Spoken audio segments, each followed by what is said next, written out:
What is up, Nets fans? Welcome to the Brooklyn Buzz. I'm your host, Nick Fay. With me, as always, Jac Manuell. Jac, how we doing? Who would have thought we'd have news podcasts to record relating to the Brooklyn Nets in freaking June? Well, it's June my time, and June probably by the time listeners listening anyway.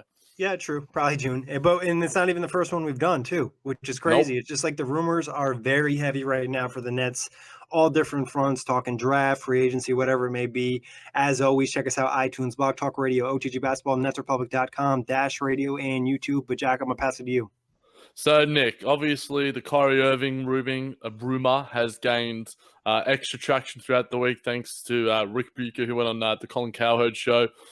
Obviously, Kyrie obviously has bought a house in South Orange, New Jersey, which, funnily enough, I did the Google Maps directions to. It is still, an hour drive to the Brooklyn Nets training center, so it's not necessarily next door. New Jersey is a large area of the tri-state area, from what I know. I'm not necessarily. I'm just looking. I'm trying to delve deep into this Kyrie Irving rumor a little bit. But what were your thoughts on the whole Kyrie Irving saga that it seems to be surrounding the Brooklyn Nets right now? Yeah, I'll start with the house thing. I mean, I think it does have some importance, but it also could mean nothing because he obviously is from New Jersey and players buy multiple houses all the time, especially when you're expected to cash in on a major contract. But I think it's pretty big, to be honest. Even if the Nets do not sign Kyrie Irving, the fact is that they're the quote unquote favorite to land him at this point in the year. Obviously it's about to be June. There's only 29 days or 30 days until free agency starts or before meetings start. The fact that the Nets are already gaining leverage will only kind of help their rep in terms of other players. So the fact that Kyrie Irving, top 3, top 5 point guard in the NBA, one of the best players in the league, somebody who's been to an NBA championship, has hit clutch shots to win an NBA championship, wants to come to your team, I think there's really no way to look at this in a negative light unless you're just nitpicking.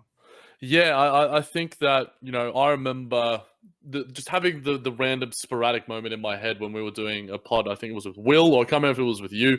But I was just like, and I was just like, Kyrie Irving. And I remember, because I remember having this thought as I was just driving around, as you do, because when I'm normally driving, I'm listening to podcasts, whether it's the Brooklyn Buzz or anything on OTG or something along those lines. And I was just like, Kyrie Irving with D'Angelo Russell, would this be the worst thing in the world? And I'm like, well, yeah, obviously there would be some plenty of negatives to it, but you need to have talent on a roster. You need to have high-level talent. And Kyrie Irving, yes, he might not be better than Damian Lillard, despite what Corey thinks, and I'm obviously a bigger Dame fan. But he is a championship-proven player. He's hit in one of the biggest shots for a franchise in their history. He was poor in this postseason. I'm not sure how much you put that down to his mentality, to where his head was at, to his teammates. But a lot of the brunt of the blame does go on him. Him holding his own team. Obviously there wasn't a lot of, talent, offensive talent around him to be able to step up. But, the Nets are now the odds-on favorites to land Kyrie Irving, which was something that's been brought up and furthered by a lot of other speculation. But, you wouldn't have necessarily thought it just because, the Nets value D'Angelo Russell so highly. And it was always like, it's D'Lo or it's Kyrie. But then this sort of, the former coaches come out of the two players, start to come in and say, well, look, I think these guys could coexist and thrive. And I remember Bleacher Report initially posted that as that people within the Nets organization. And I remember, because it came from an article from Brian Lewis, who is one of the best Nets writers out there. And he was saying, it wasn't the comment from the Nets organization that thought they could thrive. The Nets organization thought that they were warming to the idea. What it was the coach who said that, why can't these two players, obviously the former high school coaches to Kyrie and D'Angelo, why can't they thrive together? D'Angelo can play off the ball a little bit. Someone commented on my tweet where I was posting about D'Angelo Russell shooting up, putting up some shots in Madrid. He's already working on his off-ball action. He really has. So I was actually going to tweet that when I saw that video. He's been doing a lot of off-ball work. Maybe that's Kyrie Irving, or maybe that's just playing with Spencer and Karras, but he's looked good off-ball. I mean, D'Angelo Russell, and I think Kyrie Irving as well has proven, he played alongside LeBron James, who has the ball in his hands. He won a championship off-ball. And I mean, you have to be, if we're talking about, I'll put it to you, Nick. Obviously, this is just more, I don't want to get into the nitty gritty of what Kyrie Irving would look like on the Brooklyn Nets, because he hasn't signed. I don't think that it's worth going down that route, but I think it's worth pondering, would you rather have Kyrie Irving, or would you rather have like Tobias Harris? Or like somewhere along those sort of lines. Kyrie Irving is a far better player, but he doesn't fit the fit perfectly. Whereas Tobias Harris is that sort of perfect fit. You give him the max contract. He's your prototypical 3-4 guy, plays next to D'Angelo Russell, doesn't need the ball in his hands as much. Who would you rather have in that sort of scenario, or is there a world where you can have both? I'm sort of just freeballing here, and it's sort of an unprompted question, I know. I think you look at it this way. I think if you're going to look at a championship team, usually championship teams either have one of the best players in the league or some of the top players in the league, and they have guys at great value on their contracts. Is that playing a superstar max and the guy actually deserving a max, or is that getting Joe Harris for whatever we were talking about, $8 million, and Spencer Dinwiddie for his amount? So I think that's what you're looking at. So in that situation, just from a team building perspective and looking at the big picture, I think you'd rather sign Kyrie Irving to a max because you're more confident that he can live up to that expectation. With Tobias Harris, you don't know. It's an unknown if he'll be a max type player. Yeah, people say look to the Clippers, but in the playoffs he wasn't as great. And you could always make moves with other players on your roster or even trade Kyrie. But if you're overpaying Tobias Harris, it's going to be harder to trade somebody who's being overpaid. Yeah, and that's what I think in the Boston Celtics sort of realm of thinking. You would rather, and I think this has been talked about a lot, you would rather sign the guy so you have the asset and then you can trade it.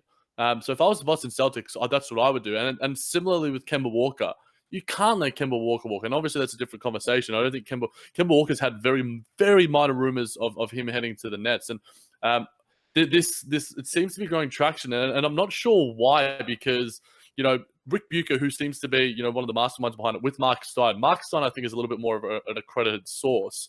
So I think I would probably buy what Mark Stein's saying. And I liked what he was sort of saying with the fact that, him and Kevin Durant are a package deal. They're thinking about Brooklyn very heavily. And I think he was in an interview, I can't remember if it was Stephen A. Smith or someone else, where he was going to say something else, but then he gets cut off by the interviewer. But Stephen A. Smith, most likely. It was definitely more. Yeah, it was probably him too. And we didn't even really talk about how just Kyrie saying he wants to be on the Nets is a positive because it could lead to KD. And that's the thing. Like, obviously, the Kevin Durant to Knicks thing seems nearly fait accompli. But I'm not sure if it necessarily is. I don't think anything is set in stone right now. I think the reason why Kyrie Irving is getting the large majority of the speculation and rumors is because right now he's the number one free agent on the market who isn't playing basketball. Kevin Durant becomes that guy once the offseason hits. Kawhi Leonard becomes that second guy once they stop playing basketball. But in terms of Rick Bucher as a source, someone on Twitter said, and I'm going to quote directly from them. Bucher first claimed that Kyrie will be with the Knicks. He then claimed in April that there was no chance he was going to sign with the Nets. He then stated that he wants to play with LeBron, and now it's the Nets. Obviously, the Lakers rumor has been going traction, but I did remember Jackie McMullen, who is quite close with Kyrie in terms of as close as he can with a reporter, said that she just can't see it happening. Obviously, there's that whole big bro kid comments that were made by LeBron in the offseason. Obviously, he was in LA. But it seems to me right now that the Lakers and the Nets have usurped the Knicks as being that sort of number one destination. And I think that I can't remember whether people were saying he was a Knicks fan when he was younger, but then that was refuted. He lived in New Jersey. He was a Nets fan. So I think that. Kid. So, I mean, he's not, maybe that's the reason why he goes back to the Lakers as well, to an extent. Who knows? I mean, I wouldn't want to play with Jason Kidd. I think that, there's a lot of things happening wrong with that Lakers organization. And we could do, plenty of time on that. And it's wonderful because D'Angelo Russell is out of that and he would not be thriving in that organization. That is for sure. But D'Angelo Russell and Kyrie Irving, Nick, in terms of how does it work? We don't have to delve into the nitty-gritty of the defensive schemes, how it works on court and off court, the personality types. I think just more overarching, before we get to a final topic about some other Nets news. How does this work? If the Nets were, hypothetically speaking, your ideas can change. I know that, mine have, and I think that that's just what you do as just an observer, a fan, and an NBA pundit in general. You can change opinions. And I think a lot of people are pretty steadfast in their opinions, but I know that you are a person who is pretty open-minded when it comes to a lot of things, basketball and outside of that. So how have your thoughts changed over this process of the sort of Kyrie Irving rumors? Well, just quickly, I just wanted to touch on, you mentioned Rick Bucher, and I'm not saying he's a good source because I think he's kind of like a 50-50 type guy. Like you mentioned, Mark Stein's definitely more credible. I would say one reason Kyrie could have changed his mind is because of what happened in the playoffs. Him really realizing that he needs a good supporting crew to actually win in the playoffs. He can't just go to a team like the Knicks and maybe with just Kevin Durant expect to win. But to touch on how have I changed on the Kyrie D'Angelo, possible project or whatever you want to call it, I think it puts a Yep. lot of pressure on Kenny Atkinson because obviously he has two really good players, both very good with the ball in their hands. But the real question is, what do you do defensively? And I think, I could grow to the idea offensively because I think it could work. I could think D'Angelo could be more of a point guard. Kyrie could be more of that pure scorer that we saw in Cleveland when they won a championship, like we mentioned earlier.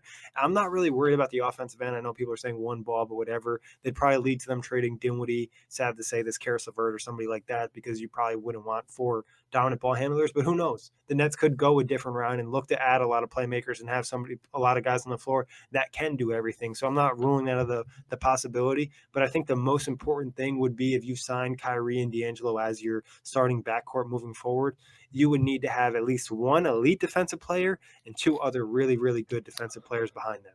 Yeah, and whether you add Morris and Karis LeVert and Jared Allen, that's your sort of starting five. And I think that obviously the defense would leave something to be desired, but in today's day and age, offense, a good offense usurps any sort of good defense. Maybe the Toronto Raptors are making me eat my words in that sort of respect with the amount of, defensive talent that they have on their roster. But I think you sort of, alluded to the fact with Coach Kenny, you get talent and you let the coach do the rest. And I think that guys and fans that are sort of talking about, oh, well, this is D'Lo's team now. Why would we need Kyrie? And if we have D'Lo, we're giving him a max deal. We're giving Kyrie a max deal. Like, what's the point going forward? I think that you would rather just have a high-end talent on the market. And obviously, there's injury history with Kyrie Irving and the like. But this won't be the last time we talk about it. Nick, were there any final thoughts before we move on to our final topic?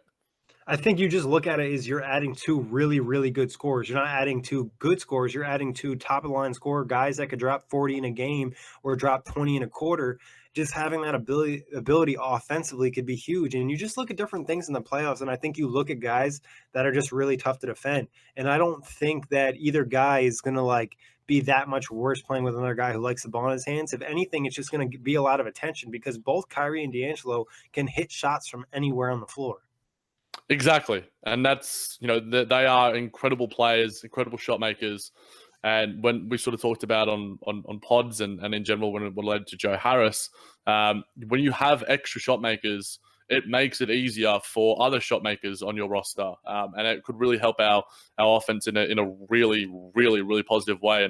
And funnily enough, that was the area where we struggled more last season. So yeah, I think the Nets a guaranteed top 10 offense if they had both those guys, just because there's just so much offensive firepower, and Kenny has the ability, I think, to adjust and try to make the system work. And even with the system they have, I still think they could find ways to make it really impactful.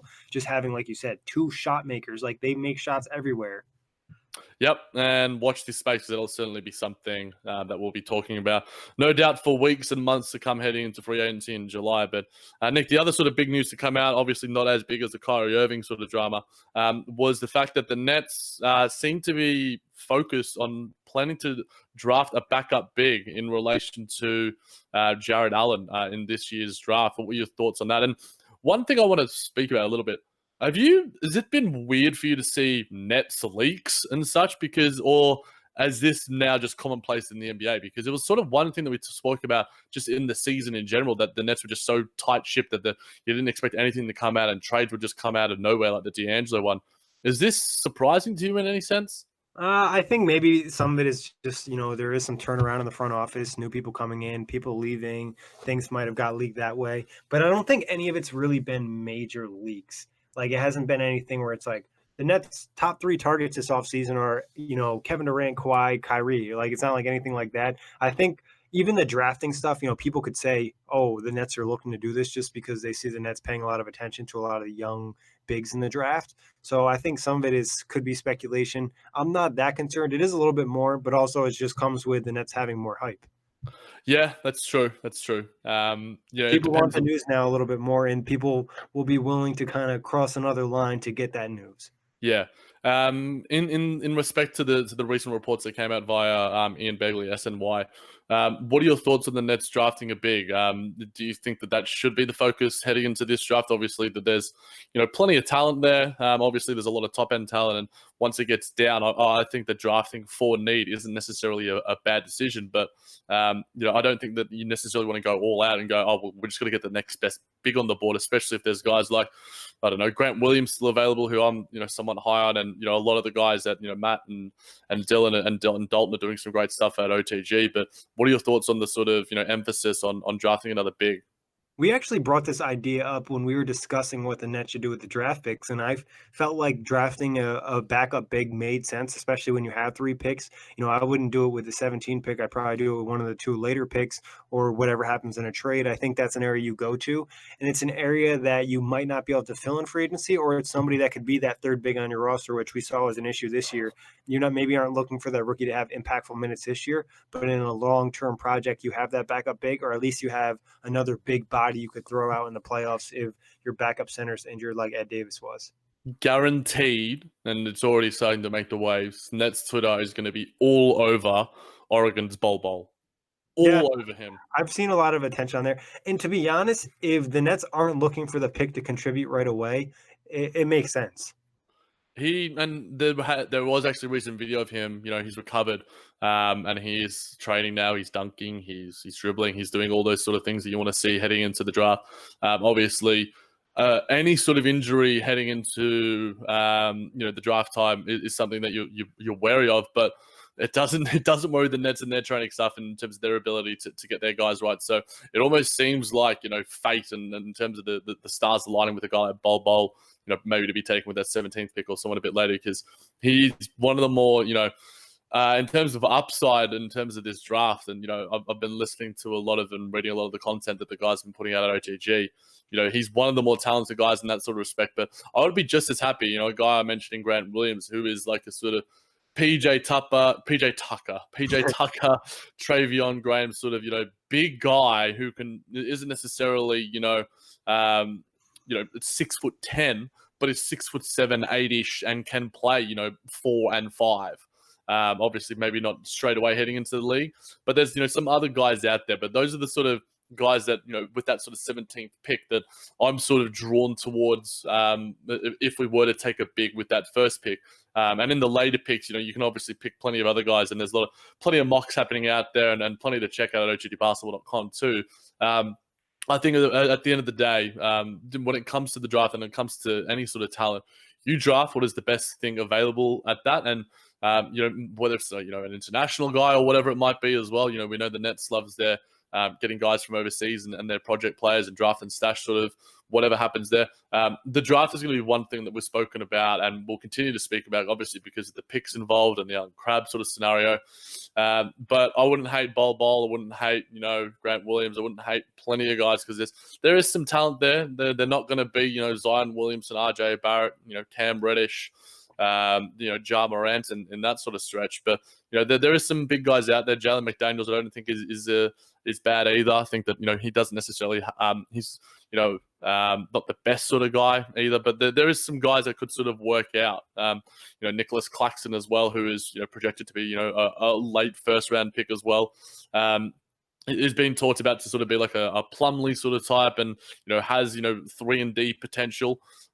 I wouldn't mind, any of those sort of guys, because at the end of the day, you want a guy with those latest sort of picks. I think you want to draft a guy who either has, incredible role player potential or incredible upside. You don't want any of that sort of in between sort of mark. That's just my personal opinion.